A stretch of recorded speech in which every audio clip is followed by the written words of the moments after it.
Delhi liquor స్కామ్లో arrest అయిన MLC కవిత ప్రస్తుతం తీహార్ జైల్లో ఉన్నారు. తాజాగా ఆమెను బీఆర్ఎస్ వర్కింగ్ ప్రెసిడెంట్, మాజీ మంత్రి కేటీఆర్ కలిశారు. కవిత యోగక్షేమాలను అడిగి తెలుసుకున్నారు. అలాగే ఆమె ఆరోగ్య పరిస్థితిని అడిగి తెలుసుకున్నారు. కవిత కూడా తన తండ్రి కేసీఆర్ ఆరోగ్య పరిస్థితి, అలాగే ఆమె పిల్లల గురించి తెలుసుకుని ఎమోషనల్ అయినట్టు సమాచారం.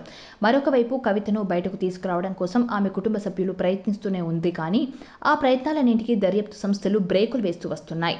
బెయిల్ కోసం ఆమె తరపు న్యాయవాదులు న్యాయస్థానాన్ని ఆశ్రయించిన సమయంలో దర్యాప్తు సంస్థలు కొత్త విషయాలను వెలుగులోకి తీసుకువస్తున్నారు.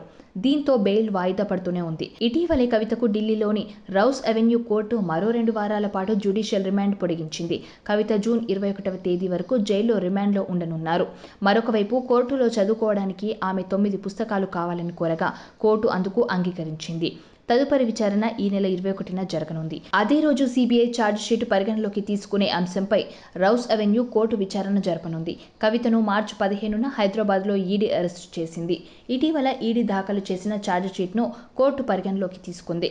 దాన్ని పరిశీలించిన కోర్టు కవిత జ్యుడిషియల్ కస్టడీని జూలై 3 వరకు పొడిగించింది. అటు కవితతో పాటు మరో 4గురిపై ఈడీ సప్లిమెంటరీ ఛార్జిషీట్ను దాఖలు చేసింది.